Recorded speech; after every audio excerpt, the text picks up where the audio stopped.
സർക്കാർ ജോലി കിട്ടാൻ യോഗമുള്ള നക്ഷത്രങ്ങളെ കുറിച്ചിട്ടാണ് ഇന്നത്തെ വീഡിയോയിൽ. നന്നായി പഠിക്കുന്ന ആർക്കും കിട്ടാവുന്ന ഒരു ജോലിയാണ് സർക്കാർ ജോലി. എങ്കിൽ തന്നെയും പലപ്പോഴും മെയിൻ ലിസ്റ്റിൽ വന്നാൽ പോലും റിസർവേഷന്റെ മറ്റ് പ്രശ്നങ്ങളൊക്കെ കാരണം 2-3 റാങ്ക് ഉള്ളവർക്ക് പോലും ജോലി കിട്ടാതെ പോകാറുണ്ട്. എത്ര പഠിച്ച് എത്ര റാങ്ക് വാങ്ങിയിട്ടും ജോലി കിട്ടാതെ പോകുന്നവർക്ക് നല്ല വിഷമം ഉണ്ടാവാറുണ്ട്. അപ്പോൾ പഠിച്ചാൽ മാത്രം പോരാ, നമുക്ക് യോഗം കൂടി ഉണ്ടെങ്കിലും സർക്കാർ ജോലി പെട്ടെന്ന് കിട്ടും. ഏതൊക്കെ നക്ഷത്രങ്ങൾക്കാണ് സർക്കാർ ജോലി കിട്ടാൻ യോഗമുള്ളതെന്ന് നോക്കാം. അതിൽ ഒന്നാമത്തെ നാളാണ് മൂലം. മൂലം നക്ഷത്രം പ്രത്യേകിച്ച് പുരുഷന്മാർക്ക് സർക്കാർ ജോലി കിട്ടാറുണ്ട്. സർക്കാർ ജോലി എന്ന് പറയുമ്പോൾ അത് കേരള ഗവൺമെന്റിന്റെ ആവാം, അതല്ലെങ്കിൽ സെൻട്രൽ ഗവൺമെന്റിന്റെ ആവാം. ഇതിൽ ഏതെങ്കിലും ഒരു ജോലി ഉറപ്പായിട്ടും കിട്ടാറുണ്ട്. അടുത്ത നക്ഷത്രം വിശാഖമാണ്. വിശാഖത്ത് ജനിച്ച സ്ത്രീകൾക്ക് പൊതുവെ ഗവൺമെന്റ് ജോലി കിട്ടുന്നതായിട്ട് കാണാറുണ്ട്. മൂന്നാമത്തെ നാള് ആയില്യമാണ്. ആയില്യം നക്ഷത്രത്തിൽ ജനിച്ച സ്ത്രീകൾക്കും ഗവൺമെന്റ് ജോലി കിട്ടാറുണ്ട്. ഇനി അങ്ങനെ ഒരു യോഗം ഇല്ലെങ്കിൽ പോലും താൽക്കാലിക ഗവൺമെന്റ് ജോലിയെങ്കിലും ഇത്തരക്കാർക്ക് കിട്ടാറുണ്ട്. അടുത്ത നാള് രോഹിണിയാണ്. രോഹിണിയിൽ ജനിച്ച പുരുഷന്മാർക്ക് ഗവൺമെന്റ് ജോലി കിട്ടുന്നതായിട്ട് കാണാറുണ്ട്.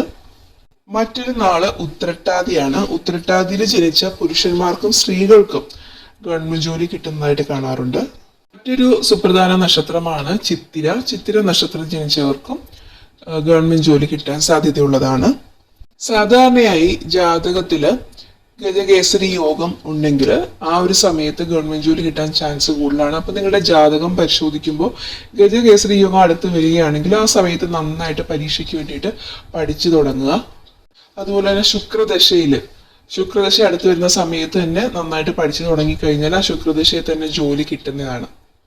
മറ്റൊരു ദശാകാലം ശനിദശയാണ്. ശനിദശയിൽ പൊതുവെ നമ്മൾ ദോഷകാലമാണെന്ന് പറയും എങ്കിലും കുറച്ച് ദോഷങ്ങൾ തന്നിട്ട് ഏറ്റവും നല്ലത് തരാൻ വേണ്ടിയിട്ട് നമ്മളെ കഷ്ടപ്പെടുത്തുന്ന ദശാകാലമാണ് ശനിദശ. അപ്പൊ ശനിദശ സമയത്ത് നന്നായിട്ട് പഠിച്ചാലും ആ ശനിദശയുടെ എൻഡിങ്ങിൽ നമുക്ക് ജോലി കിട്ടുന്നതാണ്. ഇത്രയും പറഞ്ഞെങ്കിലും മറ്റ് നാളുകാർക്ക് ജോലി കിട്ടില്ല എന്നല്ല, എല്ലാ നാളുകാരും ഗവൺമെന്റ് സർവീസിലുണ്ട്. അപ്പൊ അതൊക്കെ നമ്മളുടെ ജനന സമയവും ഗ്രഹങ്ങളുടെ സമയവും ദശാകാലവും ഒക്കെ അനുസരിച്ച് വ്യത്യാസപ്പെട്ടിരിക്കും. ഇതെല്ലാം ഉപരി നമ്മൾ പഠിക്കുന്ന അതിനെ ബേസ് ചെയ്തിരിക്കും നമുക്ക് ജോലി കിട്ടുക എന്നുള്ളത്. അതോടൊപ്പം യോഗം കൂടി ഉണ്ടെങ്കിലാണ് നമുക്ക് പെട്ടെന്ന് സർവീസിൽ കയറാൻ പറ്റുന്നത്. അതുകൊണ്ട് തന്നെ ഇതിൽ പറയാത്ത ആളുകൾ വിഷമിക്കേണ്ട ആവശ്യമില്ല, അതിൽ കാര്യമില്ല. ഇത് പൊതുവെ ഒരു ജ്യോതിഷ പ്രകാരം പറയുന്ന കാര്യങ്ങൾ പറഞ്ഞു എന്നേ ഉള്ളൂ. എല്ലാ നാളുകാർക്കും ഗവൺമെന്റ് ജോലി കിട്ടാറുണ്ട്.